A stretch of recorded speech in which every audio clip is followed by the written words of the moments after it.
बिस्मिल्लाहिर्रहमानिर्रहीम। शुक्र अल्लाह के नाम से जो बड़ा मेहरबान नहायत रहम करने वाला है। तो अच्छा व्यूअर्स, इंशाल्लाह हम फार्माकोलॉजी की फर्स्ट यूनिट में हमने स्टार्ट किया था और ये हमारे पास सेकंड इंट्रोडक्शन जो पार्ट है यूनिट 1 के, तो ये हमारे पास हम आज स्टडी करेंगे। ठीक है, तो इंट्रोडक्शन टू फार्माकोलॉजी सेकंड में क्या है। ठीक है, तो हमारे पास क्या है कि ये हम स्टडी करेंगे।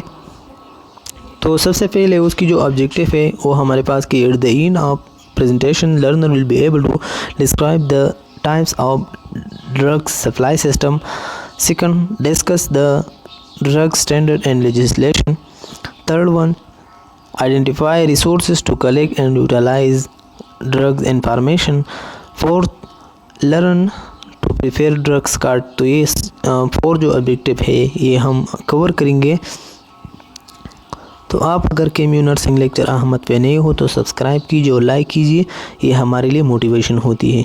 और बेल के आइकन को लाजिम दबा दीजिए ताकि नई आने वाली अपलोड वीडियो डायरेक्ट आपको नोटिफिकेशन बर वक्त मिल जाए। ठीक है, तो हमारे पास जो ड्रग्स होते हैं उसकी सप्लाई हम क्यों करते हैं। ठीक है, सबसे पहले तो एक क्वेश्चन जब अराइज होते हैं तो ड्रग्स या तो हम ड्रग्स इसीलिए सप्लाई जो सिस्टम हम पढ़ रहे हैं जो 3rd सेमेस्टर में बीएसएन के, तो हम अगर इनपुट जो इन पेशेंट होते हैं और जो आउट पेशेंट होते हैं, फॉर एग्ज़ाम्पल अगर आप हॉस्पिटल में चला जाए तो उसमें आपको ये 2 जो वर्ड्स है वो बार बार आपको मिलेंगे कि एक हमारे पास आउट पेशेंट डिपार्टमेंट होते हैं जो कि थोड़े टाइम के लिए वो आते हैं और सिर्फ कंसल्टेंट्स के साथ या डॉक्टर के साथ वो मशवरा कर लेते हैं या किसी जनरल हेल्थ की प्रॉब्लम में वो इन्वॉल्व होते हैं तो वो आ जाते हैं और कंसल्टेशन या कन्वर्सेशन कर देते हैं डॉक्टर से और वो डायरेक्ट अपने घर में चले जाते हैं। तो उनको हम आउट पेशेंट डिपार्टमेंट कहते हैं। आउट पेशेंट मतलब आउट पेशेंट डिपार्टमेंट जो होते हैं उनको हम यही कहते हैं। फिर हमारे पास जो इन पेशेंट होते हैं, इन पेशेंट वो होते हैं जो बेड की क्या होता है कि बेड पे वो रह जाए, फॉर एग्जांपल वो आ जाए और वो एडमिट हो जाए तो उनको हम इन पेशेंट कहते हैं। ठीक है, तो उसको जो इन पेशेंट होते हैं तो उन पेशेंट को जो ड्रग्स सप्लाई होती है मेन जो फार्माकोलॉजी या जो फार्मासिस्ट होते हैं हॉस्पिटल्स के अंदर, तो वो किसी तरीके से वो ड्रग्स जो है वो बेड के साइड पे ले जाते हैं पेशेंट को। तो ये हम स्टडी करेंगे। ठीक है, तो drug supply is defined as the system of drugs procurement, storage and distribution. ठीक है, तो हमारे पास इसकी जो रसाई होती है ड्रग्स के, तो ड्रग्स सप्लाई सिस्टम जब हम डिफाइन करते हैं कि जब हम ड्रग की अवेलेबिलिटी प्रोवाइड का मतलब अवेलेबल कर लें। ठीक है, तो ड्रग्स को जब आपसे कोई भी ड्रग सप्लाई की डिवीज़न मान लेते हैं तो आप कह लें कि जो वो सिस्टम जो हमारे पास ड्रग्स को फराहम करते हैं और वो स्टोर करते हैं और वो डिस्ट्रीब्यूट भी करते हैं तो उनको हम ड्रग सप्लाई कहते हैं। ठीक है, efficient drug supply system are integrally linked to strong healthcare system। ठीक है, तो अगर एक इफ़ेक्टिव और एफिशिएंट जो वो supply system drug supply system जब पैदा ना हो, मतलब क्या है कि अगर आपको सही तरीके से मतलब ड्रग्स मिल रहा हो और उसकी सप्लाई टाइम पे होती है हॉस्पिटल में, तो आप समझ लीजिए कि हमारे पास जो स्ट्रॉन्ग हेल्थ केयर सिस्टम के साथ उसकी क्या है कि कनेक्शन है। समझ गया।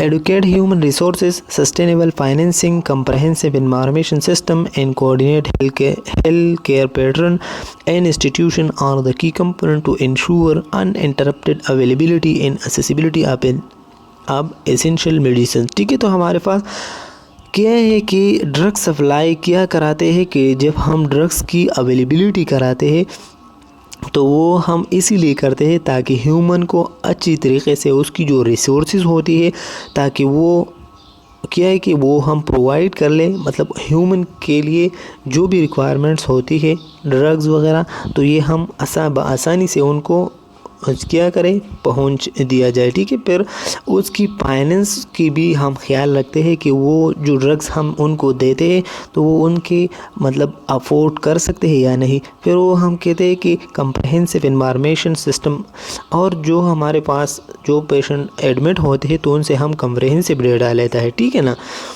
फिर इसके बाद उनको क्या कहें कि हम जो मुख्तलिफ़ किस्म के इनसाइड जो हॉस्पिटल क्या होता है कि इंस्टीट्यूट सा होता है, मतलब मुख्तलिफ़ किस्म के हेल्थ केयर पार्टनर्स होते हैं, मीन डॉक्टर, नर्स, फिजिशियन या इसी तरीके से टेक्नीशियन। ये सब चीज़ें जो है क्या है कि कोलैबोरेशन से उनकी जो भी नीड होते हैं पेशेंट के तो वो प्रोवाइड कर लेते हैं। ठीक है, तो ड्रग सप्लाई सिस्टम हमें ये देती है। ठीक है, फिर according to the World Health Organization aviation drug supply system should undertake the following function. ठीक है, तो हमारे पास drug supply system World Health Organization कहते हैं कि आपको जब सही तरीके से मतलब एफिशिएंट पैदा पहुंचाने वाले सिस्टम जो है वो वर्ल्ड हेल्थ ऑर्गेनाइजेशन बताती है कि ये सब जो फंक्शन है वो उसमें लाजमी होना चाहिए। जो हॉस्पिटल्स कहते हैं कि हम ड्रग सप्लाई सिस्टम अच्छी तरीके से करते हैं। ठीक है,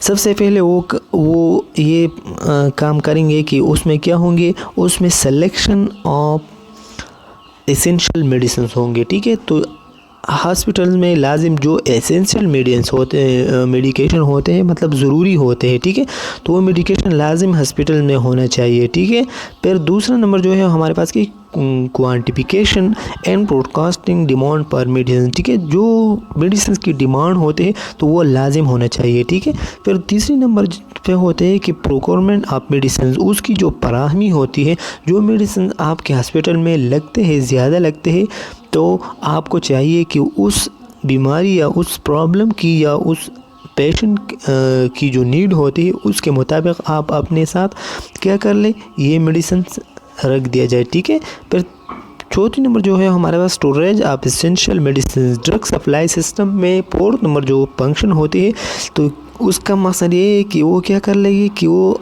जो ज़रूरी चीज़ें, ज़रूरी मेडिसिन होते हैं वो आप अपने साथ इमरजेंसी के लिए स्टोर भी कर देते हैं। ठीक है, फिर जो 5 नंबर है वो हमारे पास क्या है कि डिस्ट्रीब्यूशन ऑफ मेडिसिन लाजिम करेंगे। ठीक है, कि सही तरीके से वो जो पेशेंट होते हैं उनको मेडिसिन पहुँचाए। ठीक है, तो ये हमारे पास क्या है कि ये ड्रग सप्लाई सिस्टम की जो वर्ल्ड हेल्थ ऑर्गेनाइजेशन ने 5 जो ये भी याद रखें MCQs के लिए कि 5 function of World Health Organization ने ड्रग सप्लाई सिस्टम की शराइत लाजमी होने चाहिए। फिर हमारे पास क्या है कि drug distribution in hospital, drug distribution as define is, देखिए ये डिफिनीशन आप याद रखें कि हमारे पास ड्रग्स डिस्ट्रीब्यूशन की जब हम बात करते हैं ना तो ड्रग अगर हॉस्पिटल की बात हम कर रहे हैं तो हॉस्पिटल में कि physical transfer of medicine from storage area in hospital to the patient bed side. ठीक है, तो हमारे पास ये MCQs आपने याद रखना है कि हम फिज़िकली वो मेडिसिन लेते हैं जहाँ पे वो स्टोर होते हैं और पेशेंट के बेड साइड तक फिज़िकली जाना है और वो मेडिसिन उसको प्रोवाइड करना है। तो ये हमारे पास किस चीज़ में आती है कि ये हमारे पास डिफाइन है किस चीज़ की, ड्रग्स डिस्ट्रीब्यूशन की। तो ये याद रखें MCQs। ठीक है, फिर हमारे पास उसकी जो है this involve 2 types of drug distribution. तो ये भी याद रखना है कि ड्रग्स की जो डिस्ट्रीब्यूशन होती है वो कितने टाइप पे होते हैं, ड्रग्स डिस्ट्रीब्यूशन की बात कर रहे हैं, पॉइंट टू बी नोटेड। ठीक है, तो हमारे पास क्या है कि इन पेशेंट है और एक आउट पेशेंट है। ठीक है, फिर हमारे पास आउट पेशेंट डिपार्टमेंट जो कि हम उनकी जो एब्रीवेशन है वो तो आउट पेशेंट डिपार्टमेंट है और OPD क्या है कि हम समझ लेते हैं। ठीक है, आउट पेशेंट डिपार्टमेंट अब क्या है। ठीक है, तो ये जान लें कि out patient department refer to patient not occupying bed in a hospital clinic. ठीक है, क्लिनिक हेल्थ सेंटर। हमने पहले भी बताया कि आउट पेशेंट डिपार्टमेंट वो होते हैं जो वो अपने लिए बेड ऑक्यूपाई ना करे। ठीक है, तो उनको हम क्या कहते हैं, OPD पेशेंट कहते हैं। ठीक है, तो आप समझ गए ना। फिर हमारे पास क्या है कि the patient with minor and common illness go to OPD for consultation। To the physician. तो आप हमने पहले भी बताया कि आउट पेशेंट डिपार्टमेंट वो होती है या आउट पेशेंट डिपार्टमेंट वो डिपार्टमेंट होती है जो कि एक कॉमन और स्मॉल बीमारी, फॉर एग्ज़ाम्पल फीवर हो गया, इसी तरीके से और मुख्तलिफ़ किस्म की वो कैटेगराइज बाद में करते हैं, तो ये हम पढ़ेंगे, ठीक है। लेकिन ये चीज़ों में जब एक पेशेंट मतलब एक पर्सन इन्वॉल्व होते हैं तो जब आते हैं और डायरेक्ट फिजिशियन से जब कंसल्ट, ठीक है, तो हमारे पास हम ये ओपीडी की जो टॉपिक्स थे वो हमने स्टडी किया, ठीक है। फिर उसकी जो ओपीडी की क्लासिफिकेशन हुआ है, तो OPD the patient visiting the OPD में कैटेगराइज इज, ठीक है। जब एक पर्सन ओपीडी में आ जाते हैं ना तो वो फिर कैटेगराइज हुआ है, ठीक है। तो ये आपने प्रैक्टिकल जो अगर आप क्लिनिकल पे जाते हैं तो ये समझ लीजिए, ये आप सब आपको देखने में मिलेंगे, ठीक है। तो ये आपने कीप इन माइंड में रखना है, ठीक है। कि जनरल पेशेंट क्या है कि एक जनरल पेशेंट है कि जो कि जब पेशेंट डायबिटीज़ पेशेंट हो या हाइपरटेंशन पेशेंट हो तो ये हम जनरल पेशेंट में रख देते हैं। फिर दूसरा नंबर जो है वो हमारे पास क्या है कि इमरजेंसी पेशेंट हो, फॉर एग्जांपल हार्ट अटैक हो या इसी तरीके से एपिलेप्सी, मिर्गी वगैरह ये सब चीज़ें होती, तो वो पेशेंट हम रख देते हैं इमरजेंसी पेशेंट में। फिर तीसरी नंबर जो पे होते हैं वो हमारे पास रेफर पेशेंट होते हैं। रेफर पेशेंट वो पेशेंट होते हैं जो suffering from eyes, ear, nose, ENT disorder में होंगे, ठीक है। तो ये आपने याद रखना है। फिर हमारे पास क्या है कि इन पेशेंट सर्विस। इन पेशेंट सर्विस वो है डिफाइन, अब इन पेशेंट सर्विस क्या है, तो the drug distribution to the inpatient department can be carried out from the outpatient dispensing area, ठीक है। तो ये याद रखें कि इन पेशेंट डिपार्टमेंट और आउट पेशेंट डिपार्टमेंट में ये फ़र्क है कि इन पेशेंट डिपार्टमेंट जो हम अभी स्टडी करते हैं ना, तो इन पेशेंट डिपार्टमेंट में पेशेंट आ जाते हैं और क्या कर लेते हैं, जो हॉस्पिटल्स एरिया में वो स्टे करा देते हैं, ठीक है। For example the staff involve in dispensing, ठीक है, कि उसमें जो स्टाफ होते हैं वो क्या कराते हैं कि dispensing the drugs for out patient can dispense drugs for in patient, ठीक है। तो वो फार्मासिस्ट से, फार्मेसी से लेते हैं जो हॉस्पिटल्स के स्टाफ्स होते हैं, ठीक है, और वो पेशेंट कि पेशेंट की मतलब पेशेंट को डिलीवर कराता है, ठीक है, या उसको फराहमी कराता है, ठीक है। If the work load seems to be heavy then additional personal can be employ. अगर नर्सेज पे ये लोड ज़्यादा हो गया तो फिर वो और नर्सेज जो है वो बाय कराते हैं, मतलब वो लेते हैं एज ए एम्प्लॉयर और वो काम करते हैं, ठीक है। तो इन पेशेंट और आउट पेशेंट में मेन डिफरेंस ये है कि इन पेशेंट में बेड ऑक्यूपाइंग लाजिम होना चाहिए, ठीक है। अगर एक पेशेंट बेड ऑक्यूपाई कर ले और उनको हम क्या कहते हैं, इन पेशेंट कहते हैं। और जो पेशेंट आ जाते हैं और बेड ऑक्यूपाई ना कर लेते हैं, सिर्फ कंसल्टेशन करा देते हैं डॉक्टर से और फिर वो चले जाते हैं घर में, तो वो हमारे पास आउट पेशेंट में आ जाती है, ठीक है। फिर हमारे पास types of drug distribution system क्या है, तो मेन जो आपने याद रखना है कि हमने तो पहले पढ़ा, ठीक है। तो हमने जो पहला पढ़ा कि वो हमारे पास था कि the drug distribution in the hospital. तो हॉस्पिटल में 2 है, ठीक है।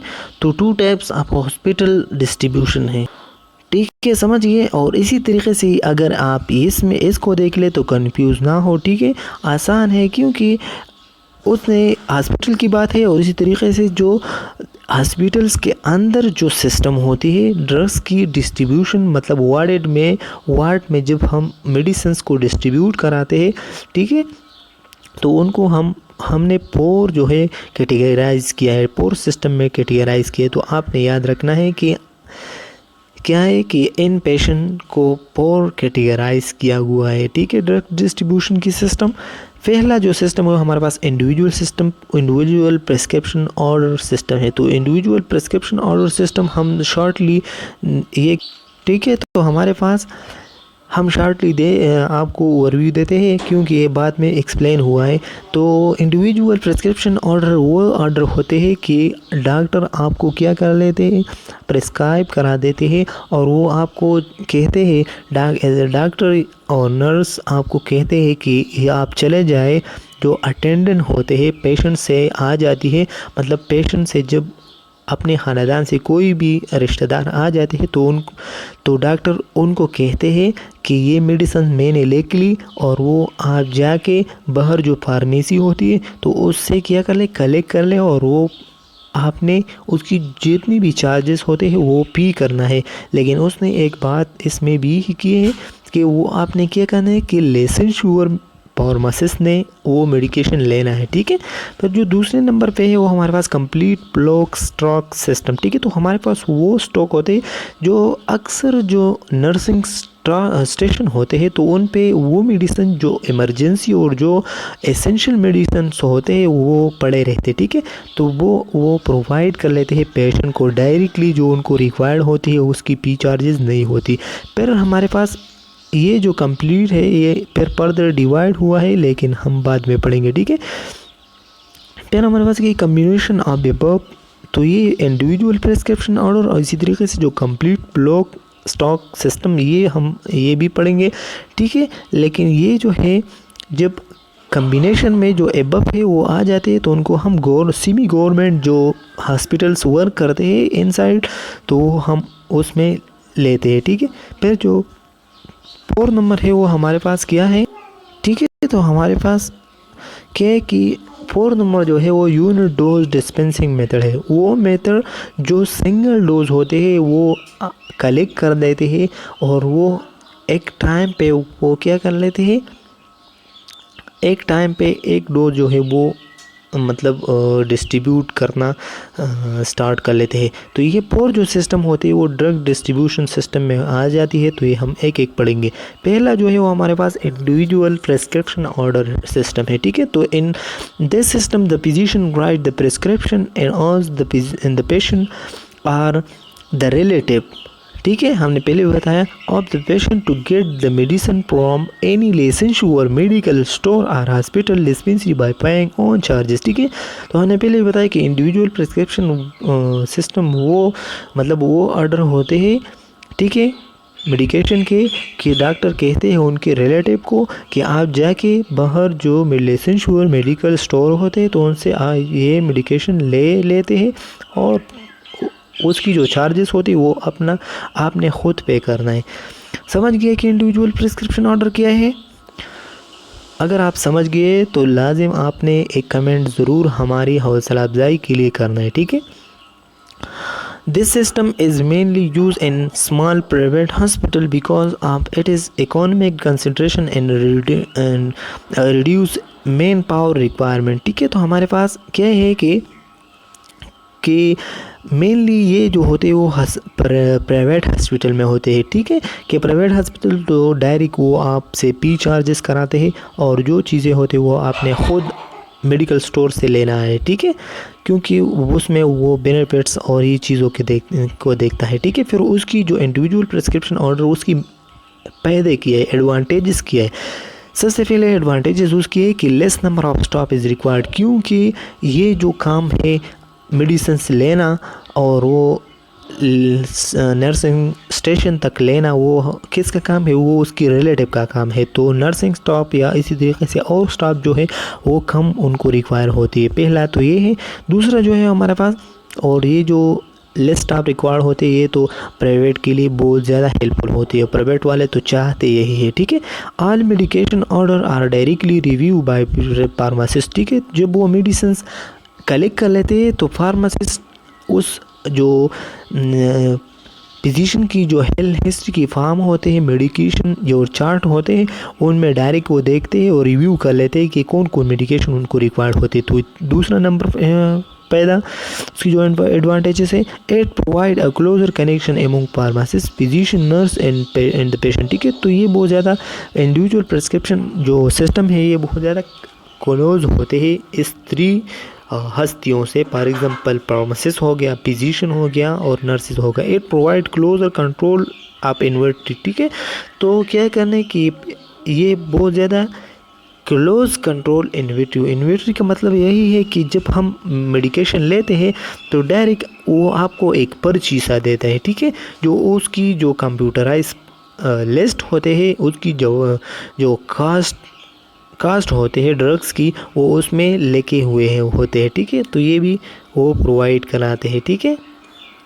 फिर हमारे पास उसकी डिसएडवांटेजेस क्या है, जो इंडिविजुअल प्रिस्क्रिप्शन ऑर्डर होते हैं तो there may be possible delay obtaining the required medication of administration to the patient, ठीक है। तो एक ये नुकसान हो सकती है, डिसएडवांटेजेस ये हो सकती है कि ये मेडिसिन लेट भी हो सकती है, ठीक है।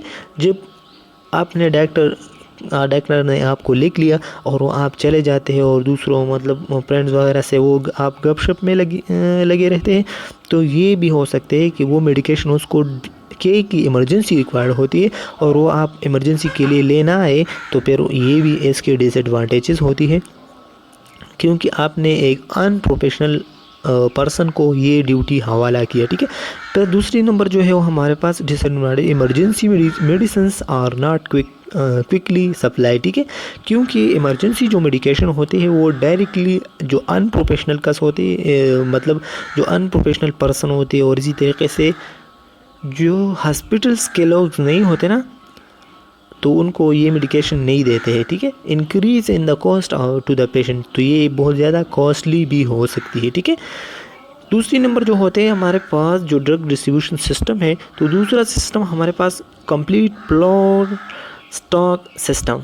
Drugs are store at the nursing station and or administered by the nurse according to the chart order of the physician। तो हमने पहले आप ओवरव्यू में भी हमने बताया कि कंप्लीट फ्लोर चार्ट सिस्टम वो है जो नर्सिंग स्टाफ पे कुछ ऐसे भी मेडिकेशन होते हैं जो कि पड़े रहते हैं according to the chart order होते हैं, ठीक है।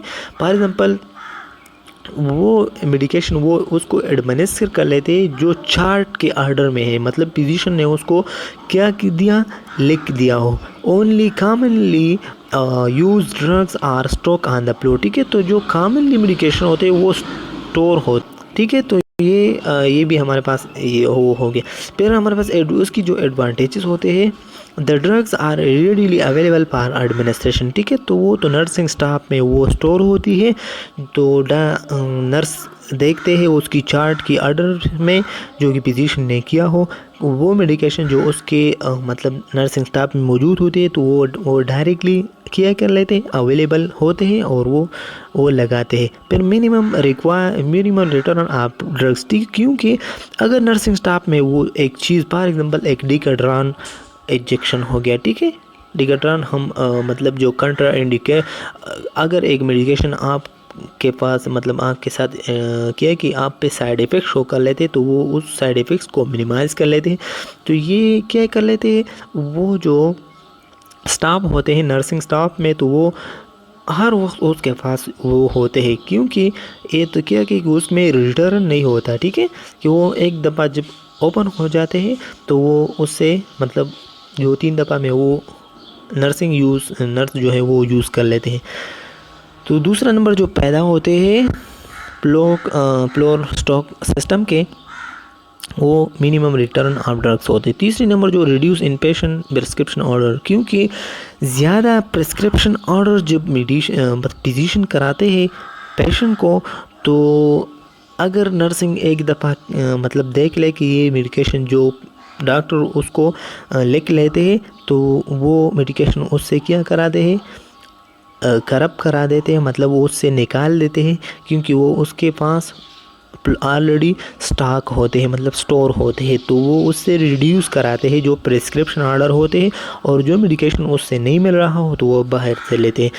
Reduction and number of pharmacy personal requirement, ठीक है। तो ये पर्सनल रिक्वायरमेंट जो होते हैं फार्मेसी के, वो भी उसकी जो नंबर होती है तो वो रिड्यूस कराते हैं नंबर ऑफ फार्मेसी, क्योंकि उसके पास तो ऑलरेडी उसमें स्टॉक होते हैं, समझ गए ना। फिर हमारे पास क्या है कि डिसएडवांटेजेस क्या है उसकी, जो फ्लोर स्टॉक सिस्टम है, तो increase in chances of medication error, adverse reaction हो सकती है, ठीक है। तो एक एरर ये है कि वो एडवर्स इफेक्ट हो सकती है, मतलब एरर की चांसेस बहुत ज़्यादा होती है, ठीक है। इंक्रीज इन ड्रग इन्वेंटरी, मतलब उसकी जो ड्रग की कॉस्ट पी की जो स्लिप होते हैं वो भी उसको प्रोवाइड हो सकती है, ठीक। क्या है कि उसको इंक्रीज़ हो दिया जाता है, ठीक। तो क्या कराते हैं कि बार बार वो इन्वेंटरी कराते हैं। Increase chances of drug deterioration due to lack of proper storage facilitate and due to the unnoticed drugs degradation। ठीक है, तो चांसेस हो सकती है कि ड्रग्स उसकी तो एक दफ़ा जब वो खुल जाते तो वो क्या है कि वो ज़्यादा तो फैसिलिटेट नहीं होते स्टोरेज के लिए, और वो इसी तरीके से वो टेबल पे जो है वो रह जाते हैं। तो अगर एक पर्सन आ जाए और वो ज़्यादा दिन उस पर गुजार दिया जाए और वो एक्सपायर किया जाए फिर वो भी यूज़ कर लेते हैं, तो ये भी उसके डिसएडवांटेजेस होते हैं, क्योंकि वो जब एक दफ़ा खुल जाते हैं तो वो डेस्क पे पड़े रहते हैं। ठीक है, जब वो दूसरी मतलब वो तो मुख्तलिफ़ किस्म की जो नर्सेज होते हैं वो क्या करा देते हैं, मतलब शिफ्टिंग चेंज करते हैं, तो उसकी वजह से एरर की चांसेस हो सकती है और वो ख़राब भी हो सकती है। फिर इंक्रीज़ वर्कलोड ऑन नर्स पे वर्कलोड ज़्यादा हो सकती है, क्योंकि क्या हो सकता है कि नर्सिंग के स्टाफ पे सब जो मेडिकेशन में वो पड़े रहते हैं तो वो मेडिकेशन लगाते हैं। ठीक है, there is more chances of drug stealing. ठीक है, तो फिर वो ड्रग्स की जो मतलब उसकी मिक्सिंग हो सकती है, उसकी बहुत ज़्यादा एरर आ सकती है। फिर हमने आपको पहले भी बताया कि प्योर स्टॉक सास ड्रग्स जो है वो और भी डिस्ट्रीब्यूट हो मतलब सब डिवाइड हुआ है कि drugs on the nursing station are known as pure stock drugs. ठीक है, जो मेडिकेशन नर्सिंग ठीक है तो वो मेडिकेशन जो नर्सिंग स्टेशन पे हो सही है प्रेजेंट होती है तो उनको हम प्योर स्टॉक ड्रग्स कहते। तो वो एक चार्ज प्योर स्टॉक ड्रग्स होते हैं और एक non charge pure stock drugs होते। ठीक है, एक क्या है कि एक जो मेडिकेशन होती है वो आपने पे करना है, मतलब वो उसकी जो कॉस्ट होते हैं वो आपने देना है, और जो non charge pure stock drugs है तो वो मेडिकेशन होते हैं, मतलब वो स्टॉक होते हैं कि उसकी चार्जेस नहीं होते। ठीक है, लेकिन ऐसा नहीं है कि आपने बिल्कुल नहीं देना है। आप जो डेली आपकी जो हॉस्पिटल्स की मतलब आप पे करते हैं ना, तो उससे जो डेली आपने पे करते हैं या मंथली या आपने हम क्या है कि एक हफ्ते के लिए जो आपने एडमिट होने के जो पैसे वो ले रहे उससे वो ये पैसे निकलवाते हैं। ठीक है, कि अब हम ये कहते हैं कि जो प्योर स्टॉक सिस्टम था सब पार्ट की पास जो ए नंबर पॉइंट है कि dispensing of charge pure stock drugs क्या है। There are drugs for which patient is charge for every single dose administered to him. ठीक है, एक सिंगल डोज अगर पेशेंट को भी लगाते हैं ना तो वो क्या करा देते हैं कि उनकी चार्जेस वो जो पेशेंट की रिलेटिव्स होते हैं वो देते हैं। Selection of this drugs is made up of pharmacy and therapeutic community. तो ये आप इंस्टीट्यूट के लिए याद रखें कि जो charge pure stock system drug system है तो वो क्या करना है कि ये जो मेडिसिन्स उसमें देते हैं तो वो फार्मेसी वाले और जो therapeutic community mean nurses physician ये सब उसमें आ सकती है कि ये उसकी सिलेक्शन कराते हैं और फिर पेशेंट को देते हैं। चार pure stock drugs store at various nursing station. ठीक है, तो ये मुख्तलिफ़ किस्म के नर्सिंग स्टेशन में वो मौजूद होते हैं। An envelope is use to dispense such drugs. ठीक है, तो ये क्या करा देते हैं कि मुख्तलिफ़ किस्म के जो मतलब इसी तरीके से पलते वगैरह में या इसी तरीके से डब्बा इसी ये चीज़ों में वो क्या है कि महफूज होती है। ठीक है, बी नंबर जो पॉइंट है वो हमारे पास क्या है प्योर स्टॉक सिस्टम में वो नॉन चार्ज है। ठीक है, तो वो नॉन चार्ज का मतलब यही है कि there are medicament place as a nursing station for use a patient on the floor. ठीक है, तो वो मेडिकेशन स्टोर होते हैं नर्सिंग स्टेशन में और वो यूज़ कराते हैं। There are cheaper commonly use drugs. ठीक है, तो ये मेडिकेशन क्या है कि ये चीपर होते हैं, मतलब वो सस्ता होते तो इसीलिए वो मेडिकेशन जो है अप्लाई करा देते हैं पेशेंट पे, मतलब वो एडमिनिस्टर कराते और उसकी चार्जेस नहीं होती। ठीक है, नॉन चार्ज होते हैं। The cost of these drugs are include in a day to day expenditure of the hospital. जो भी day by day expenditure hospital में हो सकती है और उसकी पैसे वो लेते हैं, तो वो क्या कर लेते हैं, उससे कटवाते हैं। ठीक है, तो फिर हमारे पास थर्ड नंबर जो सिस्टम है हमारे पास ड्रग डिस्ट्रीब्यूशन सिस्टम के, तो वो combination of individual prescription order and floor stock system, ये दोनों जो कंबाइन हो जाते हैं, तो it is the types of drug distribution system that use individual prescription और medication order system as their primary mean of dispensing but also utilize a limited stock. ठीक है, तो हमारे पास वो टाइप्स ऑफ डिस्ट्रीब्यूशन है कि पेशेंट को physician prescribe कर लेते हैं मेडिकेशन। ठीक है, और वो उसको कहते हैं कि वो आप चले जाए और बाहर जो फार्मेसी होती है उससे आप अपने ख़ुद के पैसों पे वो ले आए। ठीक है, फिर उसके बाद क्या है कि वो यूटिलाइज हो सकती है हो जाते हैं। ठीक है, तो this system is followed by in the government and private hospital and run on the basis of no profit and no loss। तो ये भी आप इंस्टीट्यूट के लिए याद रखिए कि कौन सा जो ड्रग डिस्ट्रीब्यूशन सिस्टम वाला पॉइंट था कि उसमें ना तो प्रॉफिट होते और ना तो लॉस होते, क्योंकि ये गवर्नमेंट और प्राइवेट कम्बिनेशन में हो जाती, तो इसीलिए वो सेमी गवर्नमेंट में आ सकती है। ठीक है, तो ये आपने याद रखना है। ठीक है, ठीक है, तो फिर आपने किया कि ये 4 नंबर जो सिस्टम है वो हमारे पास क्या है कि यूनिट डोज डिस्पेंसिंग। तो unit dose dispensing, unit dose medication is defined as those medication which are order package handle minister and change in charge in multiple of single dose unit containing. ठीक है, तो हमारे पास क्या है कि तो medication जो आपको प्रेस्क्राइब कर लेते हैं और आप वो मेडिकेशन ऑर्डर जब कर लेते हैं और फिर वो पैकेज कराते हैं और हैंडल करते हैं, फिर इसके बाद नर्सिंग जो है वो सिंगल डोज में कंबाइन होके दे देते हैं पेशेंट को। ठीक है, amount of drugs are supply sufficient for 1 regular dose application or use. ठीक है, तो एक डोज में जब वो कम्बिनेशन ऑफ चीज़ें दे देते हैं तो उनको हम यूनिट डोज डिस्पेंसिंग कहते हैं।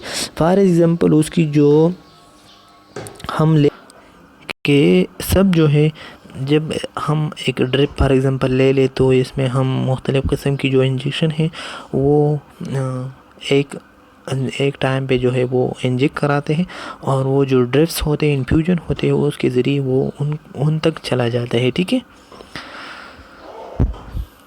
एडवांटेजेस उसकी क्या है कि patient receive improve service and are charge for only dose which are administered. ठीक है, तो इसकी जो सर्विस के है वो इम्प्रूव हो सकती है क्योंकि एक डोज उनको प्रेस्क्राइब है, तो वो ओनली 1 डोज जो है वो कलेक्ट कर लेते हैं नर्सेज और डायरेक्टली उनको लगा देते हैं, उनमें एरर की चांसेस नहीं होते। ठीक है, nurse get more time for direct patient care. ठीक, क्योंकि एक मेडिकेशन जो है उसने क्या करना है, एक कलेक्ट करना है, लेकिन उसको ज़्यादा जो है आपने टाइम देना है ताकि आपको उसकी जो मसला है वो आसानी से समझ आ जाए। ठीक है, फिर मेडिकेशन एरर आर रिड्यूस, क्योंकि एक मेडिकेशन होती है और डायरेक्ट लगाना होती है। ठीक है, फिर मोर स्पेस इज़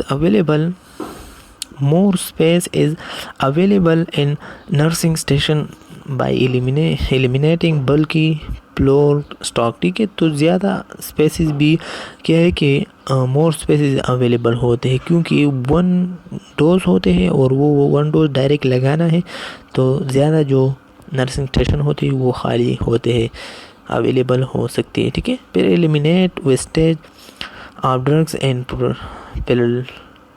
पिलरेज। ठीक है, तो आप क्या कर लेते हैं कि जो भी मेडिकेशन होते हैं फॉर एग्ज़ाम्पल वेस्ट हो जाते हैं, तो आप क्या आसानी से वो ख़त्म भी कर लेते हैं। फॉर एग्ज़ाम्पल ये जो आप अगर एक मेडिसिन ले लेते हैं और आपके पास आ जाते हैं और आपने यूज़, क्योंकि आप तो डॉक्टर आपने डॉक्टर जितने भी प्रेस्क्राइब कर लेते हैं वो मेडिकेशन आपने लेना है। 250 आपने लिया तो 250 मिलीग्राम आपने लगाना भी है। ठीक है, क्योंकि उसमें वेस्ट नहीं होते, लेकिन वेस्ट जब हो जाती है तो वो आपने एलिमिनेट कराना है। उसकी जो डिसएडवांटेजेस है वो क्या है कि it required separate man power per pre packaging, ठीक है, क्योंकि उसके लिए अलग एक क्या होते हैं कि मेन पावर हो सकती है कि वो पैकेज करा ले, कलेक्ट करा ले और एडमिनिस्टर करा ले, ठीक है। तो it required increase number of skill personal in the pharmacy, क्योंकि एक डोज लगाना है लेकिन अच्छी और सब चीज़ें उसमें प्रेजेंट होनी चाहिए। तो ये डोज जो है इसी वजह से स्किलफुल जो फार्मासिस्ट होते हैं वो रिक्वायर्ड होती है। ये भी उसकी ड्रॉबैक्स में आते हैं। Separate container, closure machinery and also space in required, ठीक है। तो इसके लिए मतलब सेपरेटेड कंटेनर भी होने चाहिए, क्योंकि एक डोज होते हैं लेकिन आपने इसकी जो बैन होते हैं, जो मेडिकेशन इन पेशेंट मेडिकेशन जो है, फॉर एग्जांपल एक पेशेंट आ जाए और आपके साथ एडमिट हो जाए तो उनके लिए एक बैन होते हैं। फॉर एग्जांपल एक जगह होते है कि वो सब जो उसकी मेडिकेशन होती है वो वहाँ पे पड़े रहते हैं, ठीक है। तो उसके लिए स्पेस भी रिक्वायर्ड होते हैं। तो फिर आप ये कि हमारे पास यूनिट डोज जो है वो हमारे पास इसमें भी टू सब यूनिट है कि method of dispensing unit dose. एक हमारे पास CUDD है, ठीक है, और जो दूसरा है वो हमारे पास DUDD है, ठीक है। तो क्या है कि central unit dose dispensing drug Administration, ठीक है। और इसी तरीके से ये हमारे पास क्या है कि central unit dose drug distribution, और ये हमारे पास decentralization unit dose drug dispensing, ठीक है। तो फिर आप देख ले कि हमारे पास क्या है कि central unit dose drug distribution system all in patient drugs are dispensing in unit dose and all the drugs are stored in central area of the pharmacy and dispensing at the time of the dose and given,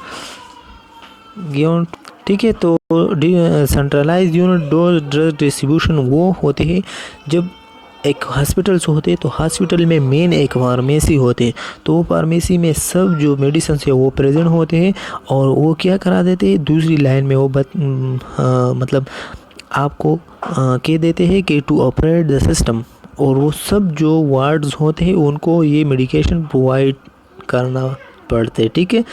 delivery device such as medication chart and pneumatic tube are required. तो ये हमारे पास मुख्तलिफ़ किस्म की medication charts होते हैं और pneumatics tube होते हैं जो कि उनके लिए रिक्वायरमेंट्स होती है कि एक सेंटर जो फार्मेसी होती है तो उससे मेडिकेशन उठा के कलेक्ट करके पेशेंट के बेड साइड को लेके जाना है, ठीक है, या नर्सिंग स्टाफ को भी लेके जाना है, ठीक है। तो न्यूमेटिक ट्यूब मैं आपको दिखाता हूँ। ये हमारे पास क्या है कि ये न्यूमेटिक ट्यूब है कि उनमें उस जो भी पेशेंट होते हैं उनकी डोज वगैरह और जो भी यूनिट होते, फॉर एग्जांपल सिंगल डोज होते तो एक डब्बे वगैरह ये चीज़ में न्यूमेटिक जो ट्यूब होते हैं उनमें प्रेजेंट होते हैं, ठीक है। तो आप देख ले कि उनके लिए रिक्वायरमेंट्स उसकी जो स्पेस होती है वो भी ज़्यादा लेते हैं, ठीक है। तो इसीलिए उसकी हमने जो डिसएडवांटेजेस लिया तो वो बता रही है, ठीक है। फिर उसके बाद जो decentralisation unit dose drug distribution system है DUDD, ठीक है। तो this operate two small satellite pharmacy located in each floor of the hospital, ठीक है। तो हॉस्पिटल्स में हर वार्ड्स में क्या है कि स्मॉल जो फार्मेसी होते हैं, ठीक है, सैटेलाइट सा होते हैं और हॉस्पिटल्स के हर फ्लोर में मौजूद होते हैं, तो उनको हम decentralise unit drug dose distribution system कहते हैं, ठीक है। The main pharmacy is for procurement, storage, manufacturing and packaging, ठीक है। तो हमने पहले भी आपको बताया है कि ड्रग सप्लाई जो है उसका मेन रीज़न क्या है कि वो फार्मेसी क्या करा देते हैं, फराहमी करा देते हैं जो मेडिकेशन उसको रिक्वायर्ड होती है, तो वो फराहमी मीन प्रोक्योरमेंट कराना है, फराहमी करना है, स्टोरेज करना है क्योंकि जो इमरजेंसी टाइम में वो रिक्वायर्ड होते हैं, और तैयार भी करते हैं और वो पैकेज करते हैं और पेशेंट की बेड साइड को भी लेना है। उसकी जो प्रोसीजर होते हैं कि patient profile chart is prepare upon admission to the hospital. जब वो एडमिट होते हैं ड्यूरिंग द हॉस्पिटल्स टाइम, जब एडमिशन की टाइम उनसे कंप्रहेंसिव डेटा लेते हैं, ठीक है, और उसके लिए एक प्रोफाइल बना देते हैं, ठीक है।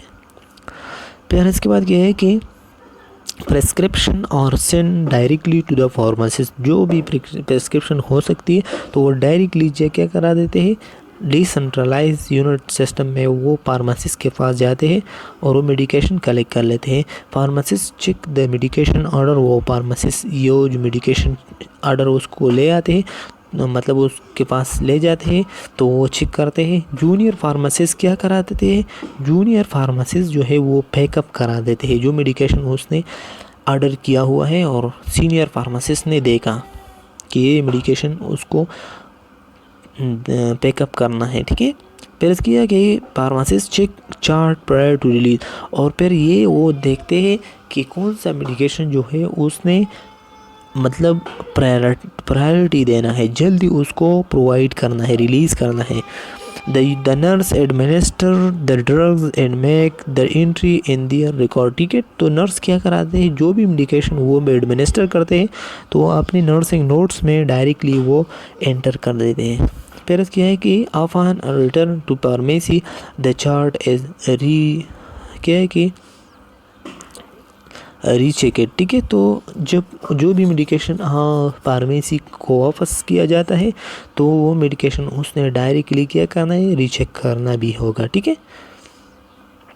फिर इसकी बात यह है कि डिस्पेंसिंग ऑफ कंट्रोल ड्रग, ठीक है। तो हमारे पास फिर क्या है कि डिस्पेंसिंग ऑफ कंट्रोल ड्रग, इसका मेन कंसेप्ट यही है। उसने थोड़ा सा थ्योरी दिया है लेकिन मैं आपको कंसेप्ट दे रहा हूँ, ठीक है, फिर बाद में आपको आसानी होगा।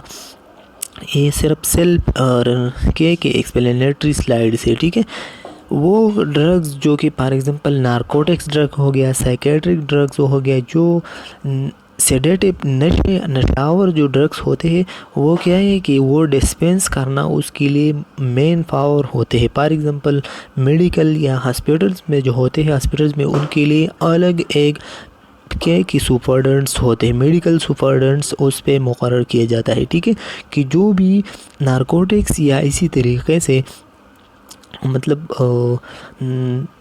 नशावर मेडिसिन्स होते हैं तो वो डायरेक्ट कोई भी फॉर एग्जांपल फार्मेसी वो नहीं देते हैं, ठीक है। तो इसीलिए उसके लिए एक पूरा प्रोसेस होती है, प्रोसीजर होते हैं कि किसी तरीके से आपने जो मेडिकेशन होते हैं आपने कलेक्ट करना है, जो नारकोटिक्स होते हैं, साइकेट्रिक्स होते हैं, या इसी तरीके से जो सेडेटिव ड्रग्स फॉर एग्जांपल होते हैं, तो ये किसी तरीके से आपने हॉस्पिटल से कलेक्ट करना है। तो ये आप जान लीजिए, ठीक है, कि these drugs should keep under lock and key, ठीक है। तो इसी तरीके से लॉक एंड की तरह हो सकती है, ठीक है। A separated register should be maintain to register them, ठीक है। तो ये इसके लिए एक अलग register for example medical superintendents भी होते हैं, नर्सिंग सुपरडेंट्स भी हो सकती है, ठीक है। प्रोसीजर ये है कि medical superintendents is overall responsible for handling of control drug, chief pharmacist procures store and dispense the drugs, ठीक है। तो ये फार्मासिस्ट की जो चीफ होते हैं वो और जो मेडिकल सुपरडेंट होते हैं उसके अंडर ये सब जो नारकोटिक्स वगैरह ड्रग्स होते हैं। तो ये भी अगर एक पर्सन ऐसा हो कि उनको ये मेडिसिन देना हो तो उनके लिए क्या क्या होना लाजमी है, इंफॉर्मेशन होना लाजमी है कि ताकि उससे ये इंफॉर्मेशन आप कलेक्ट कर लें, चाहे वो मेडिकल सुपरडेंट हो, चाहे वो चीफ फार्मासिस्ट हो, चाहे वो नर्स हो, लेकिन ये जो इंफॉर्मेशन है वो आपने लाजिम कलेक्ट करना है, ठीक है।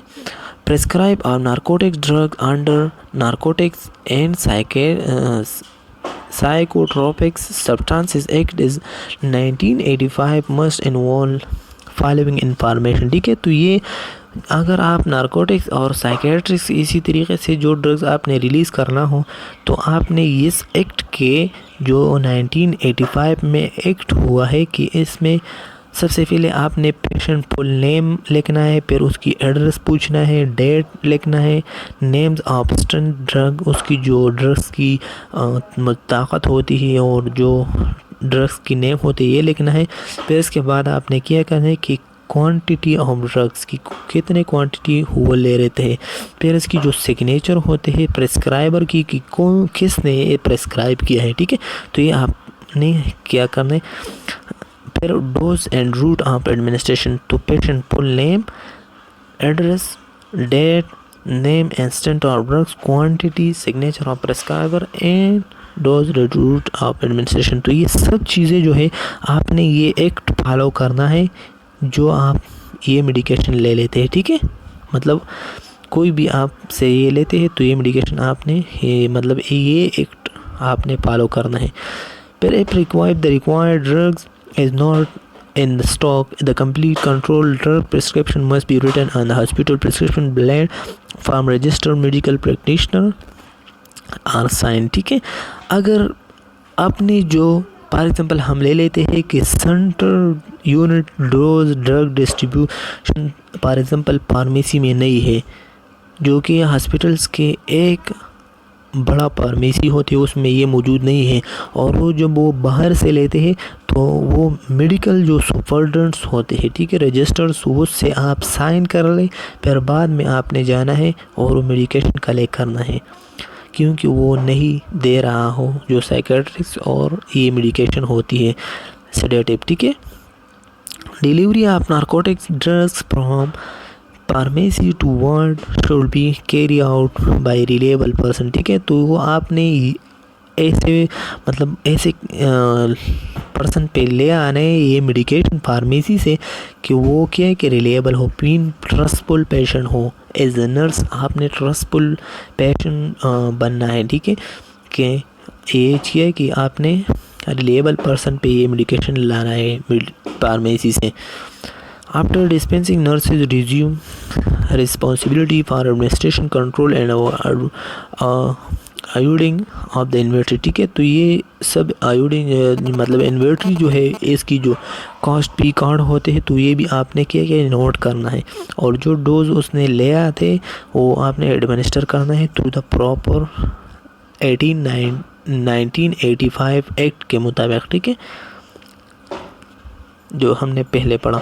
ए पेशेंट रिफ्यूज और doctor cancel any dose, nurse should destroy the drugs in sync and record, ठीक है। अगर रिफ्यूज बाय पेशेंट और कैंसल बाय डॉक्टर, अगर डॉक्टर कोई मतलब मेडिकेशन कैंसिल कर दे और वो नहीं लगाते हैं तो आपने क्या करना है, आपने डायरेक्टली अपने नोट में लिखना है कि कैंसिल बाय डॉक्टर, ये मेडिकेशन डॉक्टर ने कैंसिल किया है, ठीक है। फिर आप अगर क्या है कि आपको कोई भी पेशेंट कहते कि हम ये मेडिकेशन नहीं ले रहे, मतलब उस मेडिकेशन से इनकार कर देते, तो आपने डायरेक्टली अपनी नर्सिंग नोट में लिखना है, ठीक है, कि रिफ्यूज बाय पेशेंट। तो ये आपने ये दो टर्मिनोलॉजी जो है आपने इसको क्या करना है, लिखना है, ठीक है। ड्रग्स रेगुलेशन एंड लेजिस्लेशन, आप ये रेगुलेशन जो है एंड लेजिस्लेशन उसकी जो पॉलिसी बनती है, ठीक है, और जो ये ड्रग्स की जो डिस्ट्रीब्यूशन है वो कौन चलाता है, अगर आप सोच लेते हैं ना तो ये क्वेश्चन अराइज होते हैं। Drug regulation is control of drugs used by international agreement and by regulatory authority such as Food and Drug Administration, ठीक है। तो FDA जो है in European Medicine Agency EMA है, and Pharmaceutical and Medical Device Agency PMDA, ठीक है। तो FDA मतलब Food and Drug Administration, European Medicine Agency and Pharmaceutical and Medical Device Agency, ये 3 जो रेगुलेटरी बॉडी होती है, अथॉरिटीज़ होती है, उससे ये ड्रग्स जो है रेगुलेट होते हैं, ठीक है। वो उसके लिए पॉलिसी बनाते हैं, कानून बनाते हैं।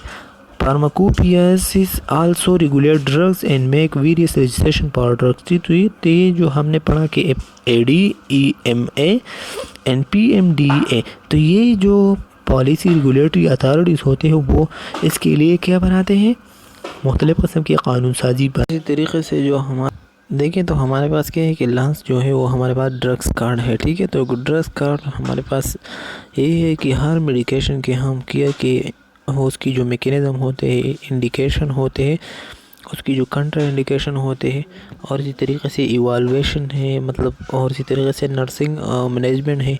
ये सब चीज़ें जो आपने की कि नहीं, एक एक मेडिसिन, ठीक है, कि एक एक मेडिकेशन की क्या ये ड्रग्स कार्ड बनाना है, ठीक है। तो ये हमारे पास कंप्लीट हो गया। तो ये था हमारे पास जो फर्स्ट यूनिट ऑफ फार्माकोलॉजी की जो सेकंड इंट्रोडक्शन मतलब यूनिट है, ठीक है। तो ये हमने कंप्लीट किया, ठीक है, जो ऑब्जेक्टिव थे। तो आप अगर केम यूनिवर्सल लेक्चर अहमद पे नहीं हो तो सब्सक्राइब कीजिए और लाइक कीजिए और दूसरों के साथ शेयर कीजिए और बेल आइकन को लाजिम दबा दीजिए ताकि नई आने वाली वीडियो आप तक ज़रूर पहुँच।